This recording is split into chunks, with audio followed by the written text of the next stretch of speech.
guns have been a part of my family forever. I learned how to shoot when I was 9. Got a .22 rifle and a 20 gauge. I did the same for our boys and my girl. They respected their guns. They went to the safe every single time.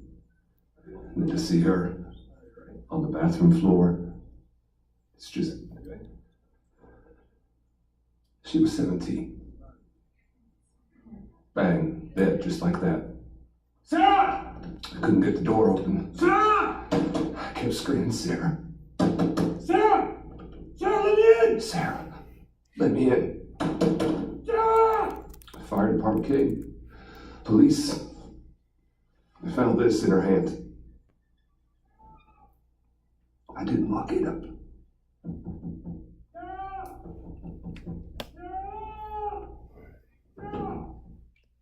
So, today I'm talking about guns, and I mean, that you could use it for both drugs or guns, but as I said at the end, you're more likely to die from an overdose than you are from a gun. So, this issue involves everybody. You know, all of Americans need to be involved in this because it affects everybody, whether you are a gun owner, whether you aren't a gun owner. So, the three main topics I'll go over today are the reasons for guns, accidents with guns, and alternatives to really strict gun control. So I myself, I'm an avid outdoorsman. I grew up with guns. I'm a gun owner. So, I mean, it depends on who you are, but sometimes you talk to people and they have never owned a gun, they've never purchased a gun, so they don't fully understand it, which is true with all aspects. But so first off, the reasons for guns. So as most of you know already, it's your Second Amendment. That's your right to bear arms, and uncommonly known, like popular belief, it's actually meant, when the Second Amendment was made, it was actually meant more to protect the people from a tyrannical government and self-protection. So this Second Amendment doesn't really apply to recreational purposes for guns. Second is, we need guns for personal protection, or like I said, protection from a tyrannical government, but also for hunting. I mean, there's many people like myself that use it for recreational purposes, and as well as self-protection. So, also not commonly known is there's around 360 or 350 million people in America, and about 375 million guns in America, that are registered, legal. But only 25% of Americans actually own a gun. So there's 1 in 4 people. This information came from the Washington Post. They did a study and found that most people estimated that around 60 to 75% of Americans own guns, but in fact, it was only 1 in 4 that actually do. So one of the most popular arguments with guns is like a gun accident, like shootings and stuff like that. So if you compare gun control with crime rate, the stricter gun control actually produces a higher crime rate. The reason for this is because criminals are breaking the law no matter what. They don't care if they have to break the law to get a gun. They don't have to care to break the law if they're going to shoot someone. If they're breaking the law already, what stops them from going and finding a gun legally or illegally? So they have done studies that in places with less strict gun control, where it's more open, the crime rate actually falls because there's more citizens that can protect themselves and the others around them. Also, American Hunters is actually the largest unofficial army in the world. China has the largest official army at about 2.3 million people. America has the second biggest with about 1.4, and American Hunters comprise about 12.7 million gun owners.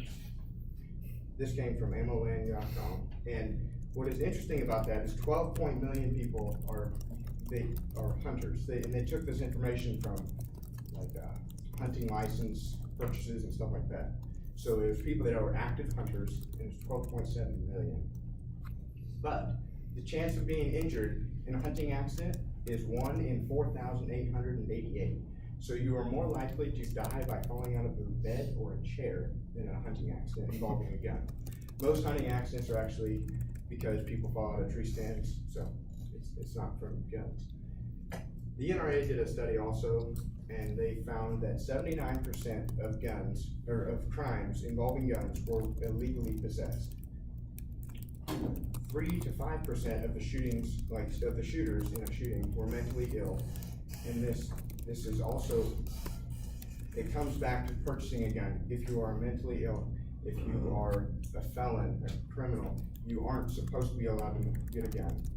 But people do get around that by finding them throughout, without buying them through gun owners and finding them illegally.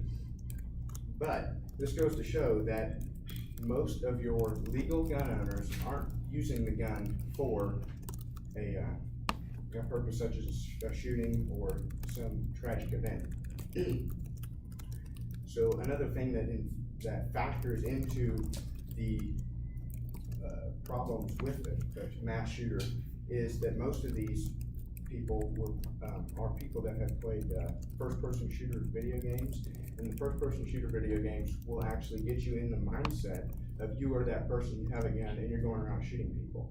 So in America, millions and millions of people are playing these games, and in fact, possibly brainwashing themselves into this mindset of you have a gun, you shoot somebody. That's not what a gun is made for. They're not made to go and take human lives in a bad way like that. So this statistic leads me to believe that there are alternatives to strict gun control, like enhanced background checks. I mean, if we can limit the people that are actually buying these guns and find out how to limit without infringing on rights, with how to limit the uncivil people that will use these guns for harm, to keep them from getting a gun. So I'll come back to this point here that restricted sale of firearms, and that applies to the mentally unstable, the felons, illegal aliens, and these are all people that should not be able to purchase a gun, but by going through maybe a black market or by purchasing from private gun owners, they can get the firearms. So as you can see, we talked about reasons for guns, accidents with guns, and alternatives to strict gun control. So strictly limiting guns will not limit the law-abiding citizen. The only thing that you're doing when you're limiting guns and banning them is making the law-abiding citizen helpless and enhancing the percentage of criminals that will take advantage of that. Criminals don't care about the laws, and they won't pay attention to gun laws and what people want. Like, if people don't have a gun, they don't care, and if guns are illegal, they're gonna go find one because they're a criminal. They can break the law. So the main problem with America is a lack of common sense and a lack of morals in people. So as you can see with the hunters, most of them exercise gun safety. They don't have accidents with guns because they're around guns. They know how to use them. So if there was more of an education with guns, more of a safety education for the common folk, that could help maybe limit the fatalities involving guns. So thank you for listening, and I'd like to, one last thought here is guns aren't the issue, people are.